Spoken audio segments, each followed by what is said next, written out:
How did we revive this old client's ad account in just 7 days of coming back to work with us? That's honestly not something I thought I'd say one day, but we had a client leave after almost 1 year of working together, and soon enough they decided to actually come back because the ad account performance just plummeted once they left the agency. And then as soon as we took back the ad account, within just 7 days, we flipped the results around and went back to our old high-performing standards. So in today's video, I want to show you how, first and foremost, the ad account performance actually plummeted. So what did they do that negatively impacted the account's performance? And second of all, what did we do to actually bring it back to a high-performing level? If you don't know who I am, my name is Justin, and I'm the founder at Wizo Media, an e-commerce marketing agency specializing in elevating thriving brands by simplifying e-commerce growth. So first, let's look at the before results. So for the time that we work with this client, we roughly work with them from March 14th, 2022 until January 17th, 2023. So during that time, we actually improved the account's overall ROAS by 12%, though we grew up the purchases amount by about 713% compared to the previous period.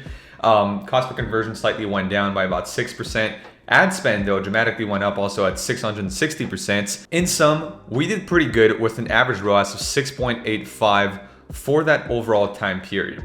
If you look at amount spent during that time, we spent close to 65,000 pounds. We generated almost £500,000 from that, and in general got very decent results. Looking to Pinterest for that same period of time, 18 ROAS on there. That obviously is on their default 30-day conversion window period. If we looked at more of a 7-day window period, we'd usually see results around 6 for that. But nonetheless, still very good, very profitable for that time period. Now, let me show you the period that we stopped handling the ad account. So this is how it looks like. You can see a clear drop in results from the moment they started handling the ad account right there. 55% drop in ROAS, 2% drop also in ad spend. So let's just say they pretty much maintained the ad spend, tanked the results by about 55%. And you can clearly see the curve going down and down, and all the way down to about a 2 at the end of February. And looking into Pinterest, considering that they kept, again, and this is on the same actual conversion window, you see that the ROAS also dropped by 46% during that same time period. So that is quite concerning. And putting myself in the shoes of the business owner, I can definitely understand why they were reconsidering their change and why they decided to come back. But first and foremost, why did they actually leave? So one of the big problems that we realized over the last year is that there was a point where when we grew clients fast enough, they actually started to pay a lot more agency fees. And that's something that happened with that client. We had a pretty fair percentage deal in place with them, but it grew so rapidly that our performance fees at the end of the month were in the 5-figure range. And that being said, it starts being somewhat hefty on the client side, even though it meant that they made more money at the end of the day. So the client actually did not leave to go work with another agency. They told us very fairly in December, look guys, we're giving you almost a 2 months heads up. We want to leave because we're gonna start building our own team in-house. We'll be hiring a marketing person and then start building it from there. So we said, all right, no problem, understood. We tried to see initially if there was a way for us to negotiate costs, but they were very firm on the idea that they finally thought they were ready to bring this in-house. And this is what they did. They hired somebody in-house. We had an overlap for about a month with that person as she got accustomed to the accounts, as essentially she learned a little bit more about what we were doing. And then for about a month and a half, she handled all of their accounts completely alone. And during that month, tanked the results by about 55%. Now, I'm not gonna dive too much into Pinterest today because the drop was very similar to Facebook's, and the reason why this happened is also quite similar to Facebook's, but I will drop on their Facebook ad account to show you what happened in the first place and why results dropped so much. So let's look into the ad account. At this point, you can see that first and foremost, they launched a lot of new campaigns, like a lot. Not only did they launch a lot of new campaigns, they actually killed 2 ad campaigns that we were previously running for that client. It actually performed pretty good.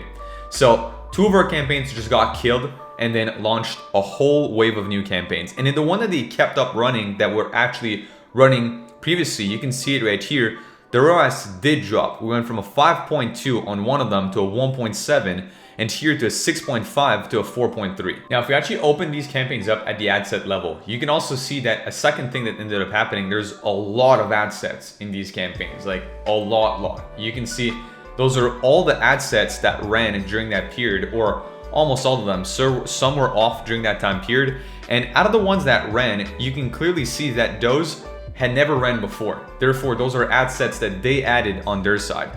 You can see 1 ROAS never ran before, 0.5 never ran before, 2.4 never ran. Same thing for all of these. And the one that did run before, like this one as an example, was a 6.7, went down to a 5. Why? Because the campaign just started spending a lot more on those other ad sets that they started adding right here to test more audiences. And same thing happened right here. This other ad set that was also previously running was running at a 6x and now went down to 5. Just because, again, a lot of these other ad sets started taking out the spend. Now, the campaign I want to specifically look at is this one, because that was the cold campaign that we actually had. So that campaign, when we were running it, we ran it at about a 5.29 ROAS and spent 4,700 pounds within roughly that 30 to 40 day periods prior to them taking over the account. Once they took the account, they dropped the spend by about 18%. So they dropped the spend by roughly 900 pounds. ROAS dropped by 67%. And to our surprise, here's what happened. If you select the campaign's performance for the time period that was before that. So you look at this, right? That was the time period before we left the account, December 6th to January 16th. You go into the ad set level, guess what? You don't find any data. Now you're like, what happened? Is that a Facebook bug? It's not. We came back and for some reason the internal team deleted a whole lot of campaigns and ad set that we ran in the past. We don't know why, but they deleted a whole lot of data that was there in the past. So here, every single ad set that you're seeing right here being ran during that time period is a new one, which means that everything that was performing before got killed. And that again is kind of the big no-nos. Even us as an agency, if we come into an existing client's account or prospective client's account, we do an audit and we find out that current campaigns are performing well, they're profitable, we're never gonna touch these campaigns. We're gonna build on top of them. We're gonna build either a separate campaign to start running some tests, but we won't touch the existing campaign because you don't touch something that's already working. You let it do its thing. And this actually happened again with many of the other campaigns. I won't go too much in depth about these other campaigns, but to, again, a very big surprise, we could see that the overall ad account data was still there at the campaign level, but so many of the ad sets and the ads that actually ran over the last like 6 or so months were just completely wiped off of the account. And now here's our first week back on the account. So we took the account back in hands on February 28th. So from February 28th to March 7th, we brought the account ROAS back up to 3.23. And if you now look at the account average since we started taking care of it, so from February 28th now to April 13th, which is basically yesterday at the time of recording this video, account is back to 6.18 ROAS. Not only that, we actually also increased ad spend by 20% during that period. And here's what we did to do that. On that account, first of all, instead of doing the same mistake that they had done, which is wipe all of our data and just start from scratch, not keep anything, even though it was already working, we actually started by optimizing the existing campaigns. So you can see every campaign that is always on our MW launch here at the bottom was their campaigns. So we just slightly optimized them from the start, which gave us, basically bought us about a day or two initially to give us the time to actually launch new campaigns. So already there you can see ROAS slightly went up in the first few days on these campaigns, but as it was so low on there and it was below KPIs for that client, we had to launch new campaigns. So any campaigns here with the Wizo tags are campaigns that we launched. Now, full disclaimer and in full transparency, if you've seen recent videos on the channel, we've started to go broad and use a DCT model structure with newer clients. We're also transitioning old clients to that model right now. That is not an account that we had done that with so far. Because of their limitations in terms of branding, they're super picky with how they want their ads to be shown to people, which kind of limits us in what we can do on a DCT side. So we've stuck with our good old top of funnel, middle of funnel, and bottom of funnel campaign structure, which is kind of what we ran during that time period. But take a look at it. First of all, if you look at click-through rates, click-through rate went through the roof on the ads themselves, and so did ROAS. And to wrap things up, what did we actually do besides just creating new campaigns to make that work? First and foremost, we went back in time, found just the highest performing ad sets and audiences that we had tested in the previous year. We threw them back into a new campaign. So it's the first thing that we did. Second thing, we also went back into our old ads, saw the highest performing ads that we had before, and used these ads to bring them back into this new campaign. And in all transparency, we also came in at a pretty good time because they were launching a new promotion. Though that promotion only launched as of middle of March. And these two campaigns right here that ran before that time period still got a 5.26 ROAS. Those were out of the promotion and were not advertising any promotion whatsoever. Those were on their Heroes Evergreen collection, which was the same being advertised by their in-house team before. Now, you may or may not have learned something in this video, but if you are not sure yet, I want to recap the points and kind of our learnings from that experience. First and foremost, in no case should you ever delete data from your ad account. Never delete ads, never delete ad sets, never delete campaigns. Even though you don't like the clutter, it might look ugly because there's a lot of stuff going on, never ever delete anything from the ads manager.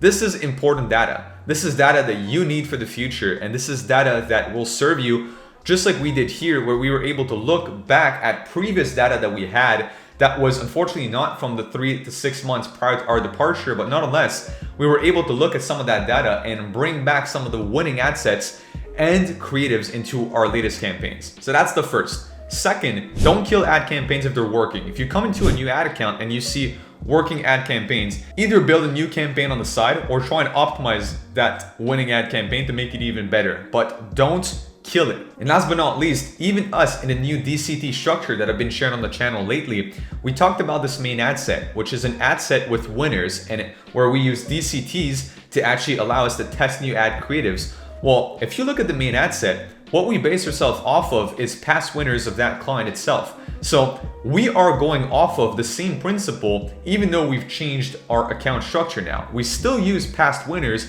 and still don't underestimate the power of current winning ads when creating new ad strategy. So yet again, whether you're an agency or a marketer or an e-commerce brand owner, never trust somebody that comes into your account and kills something that's working just because it doesn't fit their ways of work. We've taken ad accounts that had a traditional tough moth buff account structure and launched side by side our broad DCT structure up until it really picked up for us to start scaling it, but did not touch their existing structure before. And to revive this account once again, we went back to our good old ways. We reused past old winning ads to begin. We reused past winning ad sets to begin, which was for literally the first 2 weeks of working with that client. It was about restructuring the account. That was as simple as that to get the ad results back up. And then after these first 2 weeks, we launched a new promotion. So therefore we launched new campaigns that had new copy, new creatives, which in that case, we began testing again. So if there's one thing you can retain from this video, don't fuck up an account by turning off everything and deleting every other campaign just because you don't like them.